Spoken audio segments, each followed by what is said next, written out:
আসসালামু আলাইকুম। ডিগ্রি ৩য় বর্ষ পরীক্ষার্থী বন্ধুগণ, আগামী ২৫ তারিখ তোমাদের ইংরেজি কম্পালসরি যে সাবজেক্ট, সেই সাবজেক্টের পরীক্ষা অনুষ্ঠিত হবে। এই ভিডিওতে তোমাদের প্রশ্নের ১৬ নাম্বার যে প্রশ্নটি থাকে, ডায়লগ লেখার যে একটি প্রশ্ন, সেই প্রশ্নের ইনশাআল্লাহ এই ভিডিওতে আমরা ডায়লগ লেখার যে একটি বেসিক ফরম্যাট, সেই ফরম্যাটটি নিয়ে আলোচনায় থাকবে। তো তোমরা যারা এই চ্যানেলটিতে নতুন দর্শক আছো, অবশ্যই চ্যানেলটি সাবস্ক্রাইব করে সাথে থাকবে। আর তোমরা যদি শর্টকাট ফাইনাল সাজেশন নিতে চাও, অবশ্যই এখানে হোয়াটসঅ্যাপ নাম্বার দিচ্ছি, তোমরা চাইলে হোয়াটসঅ্যাপ নাম্বারে যোগাযোগ করে অল্প পারিশ্রমিকের বিনিময়ে তোমরা সাজেশনগুলো সংগ্রহ করে নিতে পারো। তো এই ভিডিওতে আমরা আলোচনা করব ডায়লগ লেখার যে একটি বেসিক ফরম্যাট। ইনশাআল্লাহ তোমরা যদি এই ফরম্যাটটি পরীক্ষার হল পর্যন্ত মনে রাখতে পারো, ইনশাআল্লাহ তোমাদের পরীক্ষায় বা প্রশ্নে যে ধরনের ডায়লগ আসুক না কেন, তোমরা অবশ্যই লিখতে পারবে। তো ডায়লগ লেখার কিছু বেসিক ফরম্যাট আছে, তার মধ্যে সবচেয়ে গুরুত্বপূর্ণ এবং সবচেয়ে সহজ তোমাদের মনে রাখার জন্য যে ফরম্যাট, সেই ফরম্যাট নিয়ে আলোচনায় থাকবে। তোমরা অবশ্যই চ্যানেলটি সাবস্ক্রাইব করে সাথে থাকবে।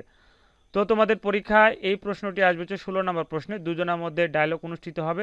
সেখানে যদি দুজনের নাম উল্লেখ করে দেয়, তাহলে তো সেই নাম অনুযায়ী তোমরা অবশ্যই লিখবে। তো আমি এখানে একটি নাম দিয়েছি, তোমরা এই নামটি তোমাদের পরীক্ষা হলে নাও ব্যবহার করতে পারো। তোমাদের প্রশ্নে যদি দুজনের নাম উল্লেখ থাকে, তাহলে সেই দুজনের নাম অনুযায়ী তোমরা ডায়লগটি লিখতে পারবে। আর এটি হচ্ছে ডায়লগ লেখার একটি বেসিক ফরম্যাট। তোমরা অবশ্যই এই ফরম্যাটটি কমপ্লিট করবে। খুব অল্প শব্দের মধ্যে এই ফরম্যাটটি সাজিয়েছি।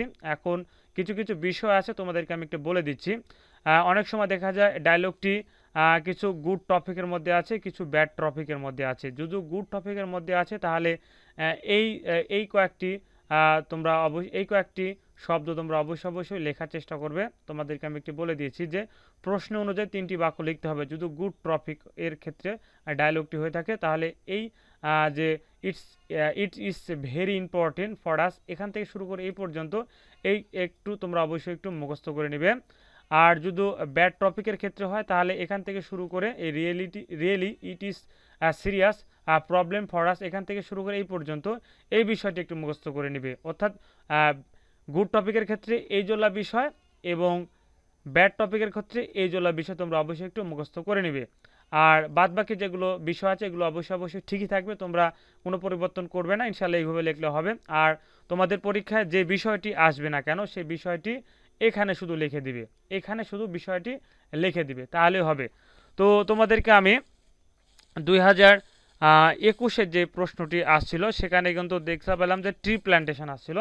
তো আমি সাপোজ হিসেবে তোমাদেরকে বোঝানোর জন্য তোমরা এখানে যদি ট্রি প্ল্যান্টেশনটা দিয়ে দাও, তাহলে কিন্তু এই যে ডায়লগ সেটি কিন্তু কমপ্লিট হয়ে যাবে। এবং এর ক্ষেত্রে অর্থাৎ ট্রি প্ল্যান্টেশন কিন্তু একটি গুড টপিক, তার ক্ষেত্রে এই বিষয়টি লিখলে কিন্তু হয়ে যাচ্ছে।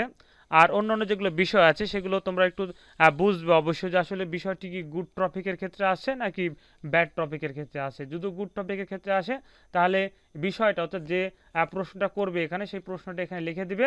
অর্থাৎ যে টপিকের উপরে এই ডায়লগটি হবে, সেই টপিকটি লিখে দিবে। আর যদি গুড টপিকের ক্ষেত্রে হয়, তাহলে এই বিষয়টি একটু মুখস্থ করে নেবে। আর যদি ব্যাড টপিকের ক্ষেত্রে হয়, তাহলে এই বিষয়টি একটু মুখস্থ করে নেবে। আর তাছাড়া সমস্ত বিষয় একই থাকবে। তোমরা অবশ্যই এই ফরম্যাটটি মুখস্থ করে নেবে। ইনশাআল্লাহ এই ফরম্যাটটির মাধ্যমে তোমাদের পরীক্ষা যে ধরনের ডায়লগ আসুক না কেন, তোমরা অবশ্যই লিখতে পারবে। আর এটার যে পিডিএফ ফাইল, এই ভিডিওর ফার্স্ট পিন কমেন্টে আমি এটার পিডিএফ ফাইলের যে লিঙ্ক, সেই লিঙ্কটি দিয়ে দেবো। তোমরা অবশ্যই ডাউনলোড করে নেবে। আর তোমরা যদি অন্যান্য সাবজেক্টের শর্টকাট এবং ফাইনাল সাজেশন নিতে চাও, তোমাদের জন্য আমি এখানে নাম্বারটি দিয়ে রেখেছি, হোয়াটসঅ্যাপ নাম্বার। তোমরা এই নাম্বারে যোগাযোগ করে অল্প পারিশ্রমিকের বিনিময়ে সাজেশনটি সংগ্রহ করে নিতে পারবে। ধন্যবাদ। আসসালামু আলাইকুম।